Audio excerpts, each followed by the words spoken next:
तो ये कहानी शुरू होती है महाभारत से, जहाँ पर कुरुक्षेत्र का युद्ध चल रहा होता है और अश्वत्थामा पांडवों के वंश को पूरी तरह से समाप्त करने की चाह में उत्तरा के गर्भ में ब्रह्मास्त्र दागने के लिए उसका आह्वान कर रहे होते हैं। वो ब्रह्मास्त्र को उत्तरा की ओर भेज देते हैं, जिससे पूरे आकाश में घनघोर बिजली और बादल गरजने लगते हैं। ये देखते हुए अभिमन्यु की पत्नी उत्तरा अपने महल से बाहर निकलती है और एक ही पल में वो ब्रह्मास्त्र उत्तरा के गर्भ से जाकर टकरा जाता है। अश्वत्थामा के इस पाप के बाद और युद्ध खत्म होने के बाद श्री कृष्ण रणभूमि में अश्वत्थामा से मिलने के लिए जाते हैं। अश्वत्थामा श्री कृष्ण पर वार कर देते हैं, क्योंकि वो बहुत ज्यादा क्रोधित थे कि कृष्ण ने उनके पिता द्रोणाचार्य को बचाया नहीं। इसके बाद अश्वत्थामा श्री कृष्ण से कहते हैं कि उसके पाप के लिए वो अपना सुदर्शन चक्र निकालें और उसको मार दें, लेकिन कृष्ण कहते हैं कि मृत्यु दंड नहीं है अश्वत्थामा, मुक्ति है। और फिर वो अश्वत्थामा को श्राप देते हैं कि तुम समय के अंत तक इसी पृथ्वी पर रहोगे और तुम्हें मृत्यु भी नसीब नहीं होगी। अश्वत्थामा कहते हैं कि क्या उन्हें कभी प्रायश्चित करने का मौका नहीं मिलेगा? तब कृष्ण कहते हैं कि तुम मुझे मारना चाहते थे ना, पर अब तुम ही मुझे एक दिन बचाने आओगे। कलयुग शुरू होने वाला है और कली जरूर आएगा और तब मैं इस पृथ्वी पर दोबारा जन्म लूंगा, लेकिन कली मुझे जन्म लेने से रोक दे, वो इतना ज्यादा शक्तिशाली होगा और इसलिए तुम्हें उस गर्भ की रक्षा करनी होगी जिसमें मैं जन्म लूंगा। ये कहकर वो अश्वत्थामा की मणि उसके सर से निकाल लेते हैं। फिर कहानी 6000 साल आगे शिफ्ट होती है, जब लगभग कलयुग का अंत आ ही गया होता है। हमें दिखाया जाता है कि कुछ लोग एक वाहन में बैठकर इस दुनिया के आखिरी शहर काशी जा रहे होते हैं। इस वाहन में बहुत लोग होते हैं और एक बच्चा भी होता है जिसका नाम होता है राया, और एक बूढ़ा इंसान होता है जिसका नाम होता है रोमी। रोमी काशी इसलिए आया था क्योंकि उसने आसमान में एक नक्षत्र यानी कि एक तारा देखा था, जो कि आखिरी बार 6000 साल पहले दिखाई दिया था। और इस नक्षत्र का मतलब ये था कि भगवान यानी कि विष्णु जी का दशावतार जन्म लेने वाले हैं। रोमी शंभाला का ही होता है और रोमी जैसे और भी लोग काशी में होते हैं। ये सब लोग खुद को रेबेल्स बोलते हैं क्योंकि ये कॉम्प्लेक्स और सुप्रीम यास्किन के खिलाफ होते हैं। ये रेबेल्स काशी के नीचे सीक्रेट टनल्स बना के रहते हैं और इसी में इनकी एक्टिविटीज करते हैं। और रोमी इसी टनल में जाता है क्योंकि वहाँ पर एक प्रेग्नेंट लड़की होती है दिव्या, जिसको मृणाल ठाकुर ने प्ले किया है। रोमी को चेक करना था कि कहीं मृणाल के गर्भ में जो बच्चा है वो भगवान तो नहीं, और चेक करने के लिए वो उसकी जेब में से एक कवच निकालते हैं जिसमें एक मणि होती है। और वो कहता है कि जब भी वो इस मणि को किसी गर्भ के पास ले जाएगा और अगर ये मणि जली तो समझ लेना कि उस गर्भ में भगवान है। जैसे ही रोमी उस मणि को मृणाल के गर्भ के पास लाता है, वो मणि जलती नहीं है, जिसका मतलब मृणाल वो लड़की नहीं थी जिसके गर्भ में भगवान जन्म लेंगे। तभी वहाँ पर कॉम्प्लेक्स के गार्ड्स आकर हमला कर देते हैं, जिसकी वजह से रोमी से वो मणि गिर जाती है और वो इस बच्चे राया के पास चली जाती है। राया उस मणि को उठा लेता है और वो सब लोग वहाँ से भागने लगते हैं। बाकी रेबेल्स और राया तो वहाँ से बच निकल जाते हैं, लेकिन वो गार्ड्स रोमी और मृणाल को पकड़ के कॉम्प्लेक्स ले जाते हैं, जहाँ वो उन्हें कमांडर मानस को पेश करते हैं। कमांडर मानस मृणाल को देखकर कहता है कि ये फर्टाइल लड़की अभी तक थी कहाँ, ये कॉम्प्लेक्स से बची कैसे? और फिर वो गार्ड्स को आदेश देता है कि वो मृणाल को लैब में ले जाएं, लेकिन मृणाल साफ साफ मना कर देती है। बहुत फोर्स करने के बाद भी मृणाल लैब में नहीं जाना चाहती थी, इसलिए मानस उसको बेरहमी से वहीं पर मार देता है। फिर वो रोमी से पूछता है कि वो उसको शंभाला की लोकेशन बता दे, लेकिन ऑफ कोर्स वो मना कर देता है, जिसकी वजह से वो रोमी को भी वहीं पर मार देता है। उसके बाद हमें कॉम्प्लेक्स की लैब्स दिखाई जाती हैं, जहाँ पर दुनिया की सारी फर्टाइल लड़कियां यानी कि जो प्रेग्नेंट हो सकती हैं, उनको वहाँ पर ले आया जाता है। इन लड़कियों को टेक्नोलॉजी की मदद से इम्प्रेग्नेट किया जाता है और फिर हर महीने उन्हें एक चैम्बर में डाला जाता है, जहाँ पर उनके गर्भ से मशीन्स के थ्रू एक सीरम एक्सट्रैक्ट किया जाता है। लेकिन इस सीरम एक्सट्रैक्शन प्रोसेस में अभी तक कोई भी लड़की 91 डेज से ज्यादा प्रेग्नेंट नहीं रह पाई थी, जिसकी वजह से सीरम अच्छी तरह से बन नहीं पा रहा था। और सुप्रीम यास्किन चाहता था कि सीरम कम से कम 120 दिन प्रेग्नेंट वाली लड़की का तो हो ही। जब जब उन लड़कियों के गर्भ से सीरम एक्सट्रैक्ट किया जाता था, वो लड़कियां मर जाती थी, और उन्होंने उस मशीन में ही एक सिस्टम फिट किया हुआ था कि जैसे ही लड़की मर जाए तो वो सीधे वहीं से पाइप के थ्रू आग के कुएं में गिर जाए और भस्म हो जाए। अभी तक का जो बेस्ट सीरम बन पाया था वो 91 डेज वाला था, और कमांडर मानस को ये बात सुप्रीम यास्किन को बतानी थी और साथ में वो सीरम की बोतल भी ले जाना था। कमांडर मानस उस लैब के डॉक्टर से कहते हैं कि ये एक्सपेरिमेंट सक्सेसफुल क्यों नहीं हो पा रहा है, तो वो डॉक्टर मानस को एक सुझाव देता है कि वो उसको सुप्रीम यास्किन के पास ले चले, जिससे कि उन्हें पता चल जाए कि यास्किन को एग्जैक्टली चाहिए क्या, और शायद तब जाकर वो एक अच्छा सीरम बना सके। कमांडर मानस डॉक्टर को सुप्रीम यास्किन के पास ले जाने के लिए तैयार हो जाता है। वो डॉक्टर और काउंसलर बानी के साथ सुप्रीम यास्किन के पास जाते हैं। सुप्रीम यास्किन बहुत ही बुरी कंडीशन में जी रहा होता है। उसके शरीर से वायर्स अटैच हुई होती हैं, जो कि उसे जिंदा रखती हैं, और इसी बुरी हालात से निकलने के लिए उसने ये प्रोजेक्ट के नाम का सीरम एक्सट्रैक्शन प्रोसेस चालू करवाया था। यास्किन जब वो 91 डेज वाला सीरम मांगता है तो डॉक्टर चालाकी से उस सीरम की बोतल को चेंज कर देता है और उसकी जगह यास्किन को कुछ और दे देता है, जिसकी वजह से यास्किन स्ट्रगल करने लगता है और पानी में गिर जाता है। लेकिन फिर वो वापस पानी से बाहर निकलता है और कहता है कि बहुत दिनों बाद किसी ने उसको मारने की कोशिश की है, जिसके बाद वो उसके हाथ से डॉक्टर का गला पकड़ लेता है। यास्किन उससे पूछता है कि वो क्यों उसे मारना चाहता है। डॉक्टर जवाब देता है कि अच्छाइयत के लिए। ये सुनते ही यास्किन उसकी आंख से एक आंसू निकालता है और उसे डॉक्टर के मुंह में डाल देता है, जिससे वो डॉक्टर मर जाता है। सुप्रीम यास्किन फिर से कमांडर मानस और काउंसलर बानी को इंस्ट्रक्शन देता है कि कम से कम 120 दिन प्रेग्नेंट वाली लड़की का सीरम लेके आओ और फिर वो वहाँ से चले जाते हैं। दूसरी तरफ कॉम्प्लेक्स के गार्ड्स उन बाकी रेबेल्स का पीछा कर रहे होते हैं जो कि उस टनल से बच के निकले थे। उसमें से एक के ऊपर 5000 यूनिट्स की बाउंड्री लगा दी जाती है और उसे भैरवा पकड़ लेता है, लेकिन वो उसे कॉम्प्लेक्स वालों को नहीं देता क्योंकि वो भैरवा को बहुत ज्यादा पसंद करता था और उसे अपना हीरो मानता था। राया जो कि वहाँ से बच के भागा था, काशी से दूर एक मंदिर में पहुंच जाता है और वहीं पर वो पत्ती में लपटे विशालकाय अश्वत्थामा को देखता है। तभी वहाँ पर कॉम्प्लेक्स का एक रोबोट गार्ड पहुंच जाता है और राया पर वो हमला करने ही वाला होता है कि अश्वत्थामा उस रोबोट को उनकी लाठी से तोड़ देते हैं। अब कॉम्प्लेक्स में बहुत सारी लड़कियों पर एक्सपेरिमेंट चल रहे होते हैं और उन्हीं में होती है दीपिका पादुकोण, जिनका नाम होता है समेट्टी। वो भी सीरम एक्सट्रैक्शन प्रोग्राम में होती हैं, लेकिन वो किसी को बताती नहीं है कि वो प्रेग्नेंट है क्योंकि वो उनके गर्भ में पल रहे बच्चे को बचाना चाहती थी।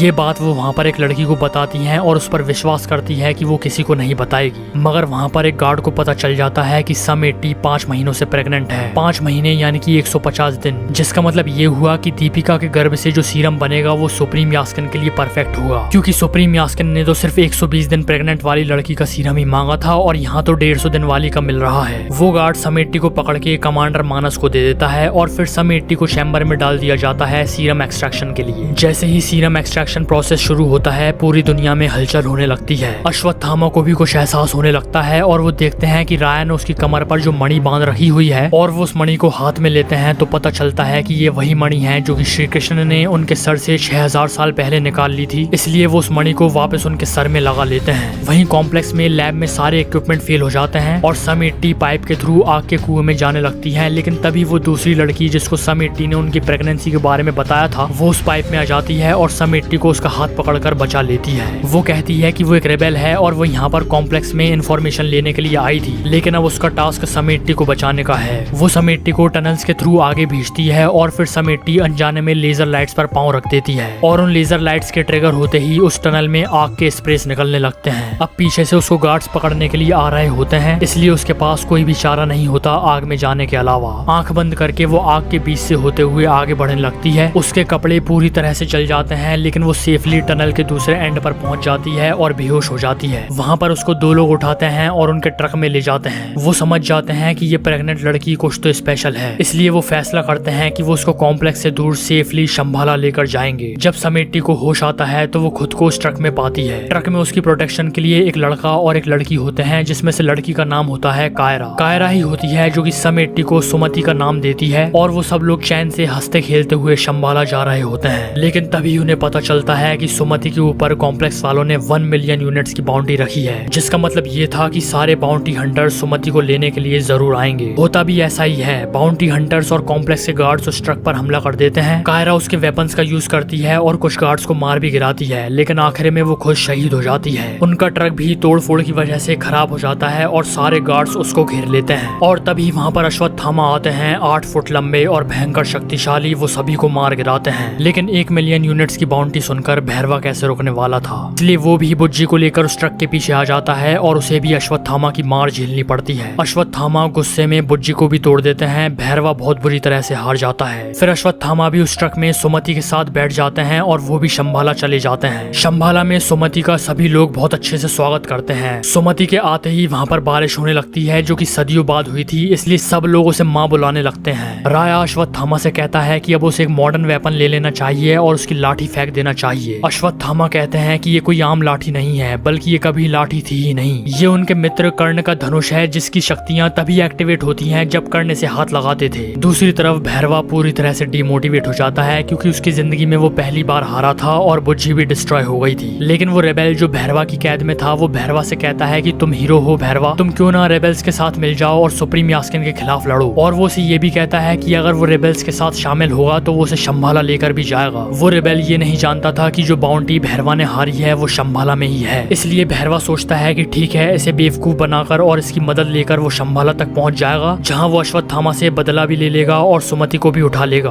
अब उसके जीवन में फिर से मोटिवेशन आ गया था और वो उसकी सारी यूनिट्स बुज्जी पर लगा देता है और उसको बहुत ज्यादा हाईली अपग्रेड कर लेता है। फिर अगले दिन वो उस रेबेल के साथ बुज्जी में बैठकर शंभाला जाता है। वहाँ वहाँ पहुंचकर वो सबसे पहले तो उस रेबेल को बेहोश कर देता है और उसके बाद अश्वत्थामा के सामने जाता है, लेकिन भैरवा बन के नहीं, खुद अश्वत्थामा बन के। उसने उसके डुप्लीकेट टैग का यूज करके अश्वत्थामा का भेष ले लिया था, लेकिन भेष लेने का मतलब ये नहीं था कि वो अश्वत्थामा जितना शक्तिशाली भी हो गया है। अश्वत्थामा एक बार फिर से उसको आसानी से हरा देते हैं और भैरवा उसके फॉर्म में वापस आ जाता है। तभी बुज्जी अश्वत्थामा पर मिसाइल से अटैक करती है, लेकिन अश्वत्थामा उस मिसाइल को पकड़कर बुज्जी पर ही फेंक देते हैं और इसके बाद भैरवा बुज्जी में बैठता है और रोबोट में तब्दील हो जाता है। इसी बीच क्योंकि एक बाउंटी हंटर ने उस ट्रक पर एक ट्रैकर लगा दिया था, तो उस ट्रैकर को ट्रैक करके कमांडर मानस उसकी फौज लेकर शंभाला पर अटैक कर देता है। सुमति को इंस्ट्रक्शन दिए जाते हैं कि वो बाहर ना निकले, लेकिन वो दूसरों की मदद करने के लिए बाहर निकल आती है और एक धक्का लगने की वजह से वो ब्रिज से नीचे गिरने लगती है। अश्वत्थामा उसे पकड़ लेते हैं, लेकिन उनका हाथ फिसल जाता है और सुमति का हाथ छूट जाता है। सबको लगने लगता है कि शायद अब सुमति बचेगी नहीं, लेकिन तभी भैरवा उसको बचाने के लिए छलांग लगा देता है। वो सुमति का हाथ पकड़ लेता है और उसको पकड़ लेते हैं अश्वत्थामा। अश्वत्थामा दोनों को ऊपर खींचते हैं और भैरवा को जोर से पंच मारते हैं, जिससे भैरवा बेहोश हो जाता है। फिर कमांडर मानस अश्वत्थामा को बहुत ही स्ट्रॉन्ग जाल में जकड़ लेते हैं और अश्वत्थामा अब मूव नहीं कर पा रहे होते हैं। वो सुमति को पकड़ता है और उसकी शिप पर ले जाता है। तभी जहाँ पर भैरवा गिरा पड़ा था उसके पास ही अश्वत्थामा की वो लाठी भी पड़ी हुई थी, जो कि एक्चुअल में कर्ण का धनुष था। उस धनुष पर एक पत्ता गिरता है, जिसकी वजह से वो धनुष भैरवा के हाथ में आ जाता है। और जैसा अश्वत्थामा ने कहा था कि इस धनुष की शक्तियां तभी एक्टिवेट होंगी जब खुद कर्ण इसको पकड़ेंगे, तो वैसा ही होता है। भैरवा के छूने से धनुष में शक्ति आ जाती है और भैरवा भी होश में आ जाता है। ये देखते हुए अश्वत्थामा शॉक हो जाते हैं। फिर भैरवा उस धनुष को कमांडर मानस की छाती में घुसेड़ देता है और उसे मार देता है और सुमति को बचा लेता है। लेकिन जैसे ही वो सुमति को बचाता है तो वो एकदम से भौचक्का हो जाता है कि अभी अभी उसके साथ हुआ क्या, और उसे सिर्फ इतना याद रहता है कि वो सुमति को पकड़ने के लिए यहाँ पर आया था और इसलिए वो सुमति को बुज्जी में डाल देता है और वहाँ से बुज्जी को उड़ाकर ले जाता है। राया अश्वत्थामा से पूछता है कि ये है कौन। तब अश्वत्थामा फ्लैशबैक सीन में पहुंच जाते हैं जहाँ पर अर्जुन अश्वत्थामा से लड़ाई कर रहे होते हैं। अर्जुन अश्वत्थामा पर एक ऐसा बाण चलाते हैं जो कि कोई भी नहीं रोक सकता था, लेकिन तभी उन्हें बचाने के लिए उनके पीछे से कर्ण आते हैं, जो कि अर्जुन के तीर का जवाब देते हैं। कर्ण अर्जुन का तीर तो निष्कासित करते ही हैं, लेकिन वो एक और बाण चलाते हैं जिससे अर्जुन का रथ 2 कदम पीछे खिसक जाता है। ये देखकर श्री कृष्ण कहते हैं कि ये शत्रु बहुत ही ज्यादा शक्तिशाली है, इसने उस रथ को पीछे किया है जो कि अग्निदेव ने प्रदान किया है, और हनुमान जी भी इस रथ पर झंडे के रूप में विराजे हुए हैं और खुद सारथी के रूप में कृष्ण जी तो हैं ही। कर्ण को भी खुद प्रभास ने ही प्ले किया हुआ होता है। और इसके बाद हमें सुप्रीम यास्किन का एक मिड क्रेडिट सीन दिखाया जाता है, जिसमें वो सुमति का एक बूंद सीरम उसके शरीर में डाल लेता है। उसको मैंने पूरा इस वाली वीडियो में एक्सप्लेन किया हुआ है, तो क्लिक करके जरूर देख लेना और इस वाली वीडियो को लाइक कर देना, शेयर कर देना और चैनल को सब्सक्राइब करके ऑल नोटिफिकेशन ऑन जरूर कर लेना और देखते रहिए सुपर नेस्ट।